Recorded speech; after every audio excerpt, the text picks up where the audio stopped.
Hello दोस्तों। मेरा नाम सुप्रिया है। उम्र अभी 24 की हो चुकी है, पर लगती हूँ थोड़ी कम ही। लोग कहते हैं ना कि मेरी मुस्कान में कुछ ऐसा है जो दिल को छू जाती है। कद 5 फुट 6 इंच, गोरा रंग, लंबे काले बाल जो कमर तक आते हैं और जब हवा में लहराते हैं तो खुद ही शर्माने लगते हैं। फिगर, अरे छोड़ो, क्या बताऊँ।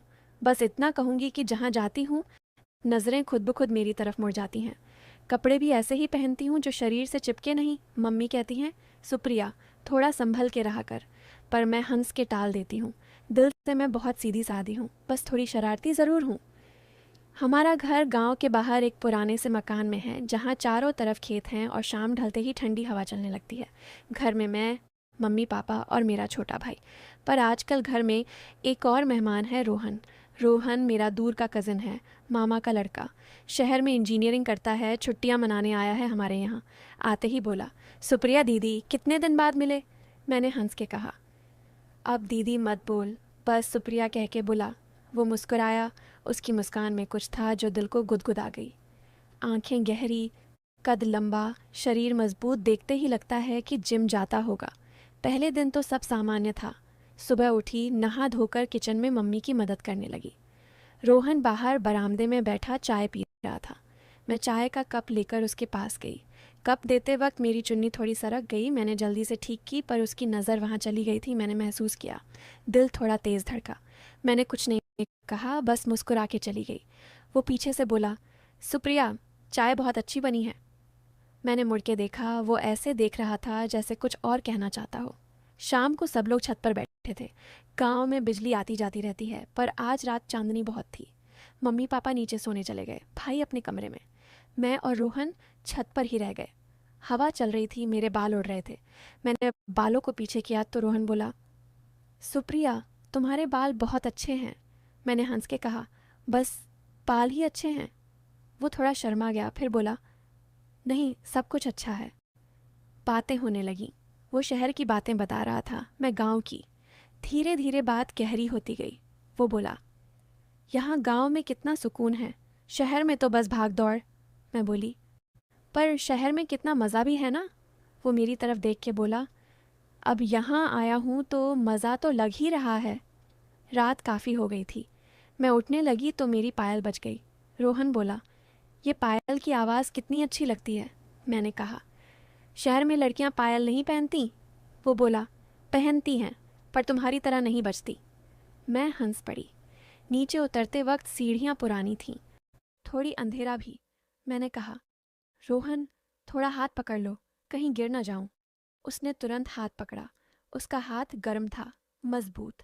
मेरा दिल जोर से धड़कने लगा। हम नीचे आए, फिर उसने हाथ छोड़ा नहीं। मैंने भी नहीं छुड़ाया। थोड़ी देर खामोश खड़े रहे। फिर मैं बोली, अच्छा, सोने जा रही हूँ। वो बोला, गुड नाइट सुप्रिया। मैं अपने कमरे में गई, पर नींद कहाँ आ रही थी।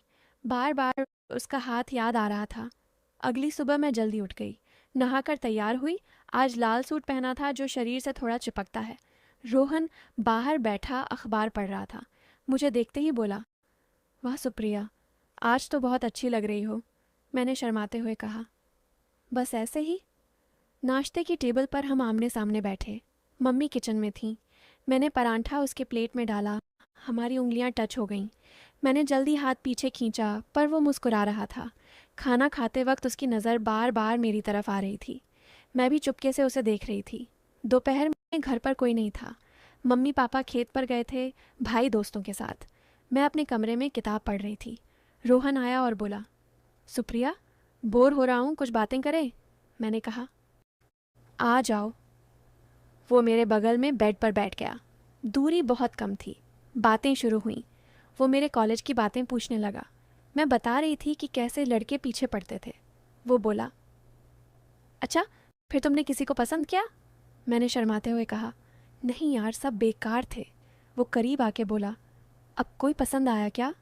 मैंने उसकी आंखों में देखा, कुछ कह नहीं पाई। खामोशी छा गई। हवा में तनाव सा था। वो मेरे बालों में हाथ फेरने लगा। मैंने रोकने की कोशिश नहीं की। मैंने आंखें बंद कर लीं। लगा कि अब कुछ होने वाला है। पर तभी बाहर कुत्ते भौंकने लगे। किसी की आवाज़ आई। रोहन तुरंत उठा और बोला, लगता है मम्मी जी आ गए। मैंने राहत की सांस ली और साथ ही थोड़ा अफसोस भी हुआ। मैंने खुद को संभाला और बाहर चली गई। शाम तक हम नज़रें मिलाते रहे पर कुछ बोले नहीं। अगले कुछ दिन ऐसे ही बीते।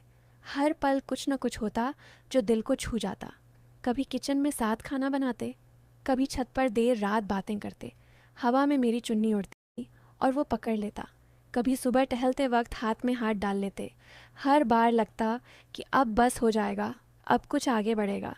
पर हर बार कुछ न कुछ आ जाता। मम्मी की आवाज़, भाई का आ जाना या गांव के किसी का आना। हर बार तनाव बढ़ता जाता पर कुछ होता नहीं। मैं रात को सोचती कि क्या वो भी वैसा ही सोचता होगा जैसा मैं? क्या वो भी रात भर जागता होगा? एक दिन शाम को गांव में मेला लगा था। हम सब गए। भीड़ बहुत थी। मैं और रोहन थोड़ा अलग हो गए बाकियों से। एक झूला था। मैं बोली, चलो झूला झूलें।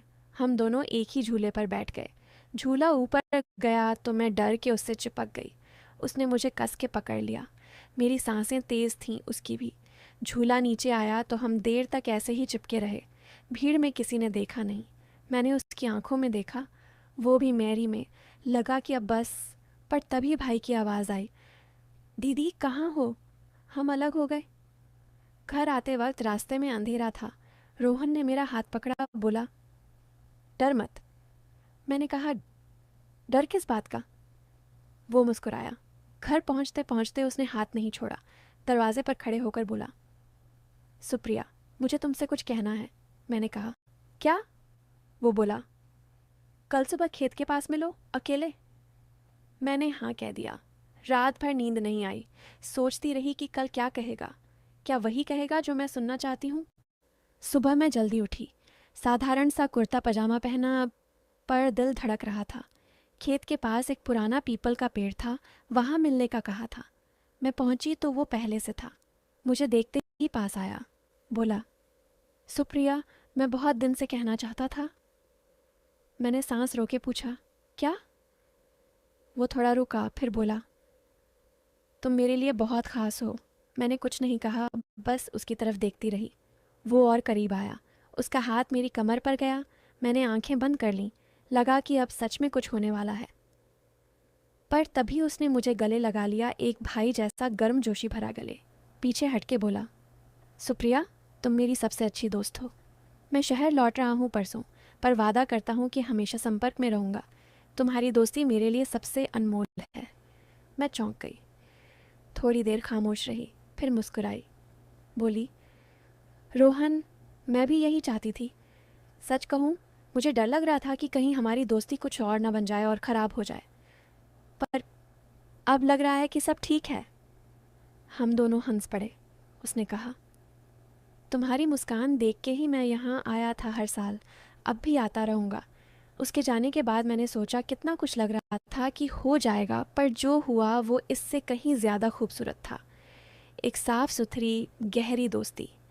आज भी हम फ़ोन पर घंटों बातें करते हैं। वो मुझे अपनी हर बात बताता है, मैं उसे अपनी। और कभी कभी हंसते हैं उन दिनों को याद करके कि कैसे हम दोनों कुछ और सोच रहे थे, पर किस्मत ने कुछ और ही बेहतर लिखा था। तो दोस्तों, यही मेरी और रोहन की कहानी है। न कुछ गलत हुआ, न कुछ कमी रही, बस एक प्यारी सी याद बन गई जो ज़िंदगी भर साथ रहेगी।